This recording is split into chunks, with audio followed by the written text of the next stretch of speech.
मैं संध्या समय में अपने घर के बगीचे में बैठा हुआ पश्चिम में अस्त होते हुए सूर्य को और नीले स्वच्छ आकाश में आसपास फैली हुई लालिमा को मंत्रमुग्ध सा देखता रहा और विचार करने लगा कि यह सूरज आज अस्त हो गया, किंतु कल सुबह फिर कुछ नया संदेशा लेकर उदय होगा।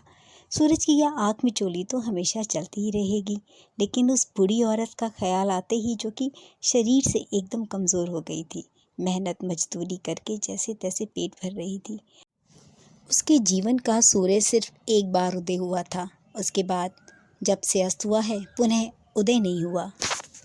उस औरत के जीवन सूर्यास्त के बाद फैला हुआ सिर्फ अंधकार है, जो कि सिर्फ अमावस्या की रात का अंधकार बनकर रह गया और पूर्णिमा की उजियारी रात भी नहीं आई।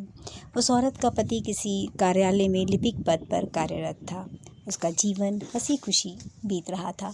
कुछ साल बाद उसके यहाँ एक पुत्र का जन्म हुआ और जिसके अनेक खुशी भरे जीवन में बहुत से पल आने लगे और जीवन में बाहर आ गई।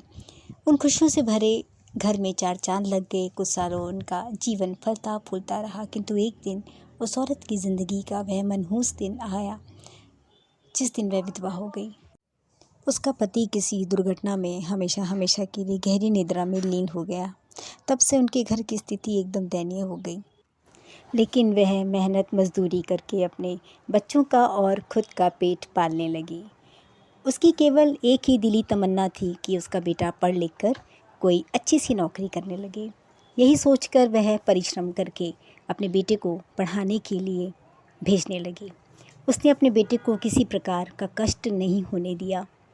क्रमशः समय गुजरता चला गया और वह दिन भी आ गया जिस दिन का उसे बेसब्री से इंतज़ार था। बेटे की अच्छी नौकरी लग गई थी और कुछ ही दिनों में उसकी शादी भी कर दी। फिर से घर में खुशियाँ लौट आई थी, लेकिन ये खुशियाँ सिर्फ दस्तक देकर चली गई, क्योंकि लड़का अपनी पत्नी को लेकर माँ से लड़कर अलग हो गया और इससे उसके दिल में बहुत गहरा आघात लगा था। बहुत रोई थी वह उस दिन, यही सोचकर कि इस दिन के लिए अपने बेटे को पढ़ा लिखा कर अपने पैरों में खड़ा किया था, ताकि वो मुझे ऐसे लाचार बेसहारा छोड़ जाए। तब से वह बीमार रहने लगी, अपनी हालत पर तरस खाती और 2 रूखी सूखी रोटी खाकर अपना पेट भर लेती थी। कल अचानक उसकी तबीयत बहुत ख़राब हो गई थी। इस मतलबी दुनिया से उसे अब कोई मतलब नहीं रहा था। मैं भी सोच रहा था कि उस औरत के मतलबी बेटे की तरह ही सारी दुनिया भी शायद मतलबी है। यहाँ बाप बेटा भाई बहन सभी रिश्ते टूट कर रह जाते हैं। अनायास ही मेरी आँखों में 2 बूंद आंसू के बह चले और अब अंधेरा भी हो चुका था। मैं यह सोचकर घर के अंदर जाने लगा कि मेरे जीवन में क्या है, बाहर की तरह अंधेरा या फिर अंदर जल रहे बल्बों के प्रकाश की तरह उजाला। हाँ, कैसी लगी आपको ये मन की गहरी सोच?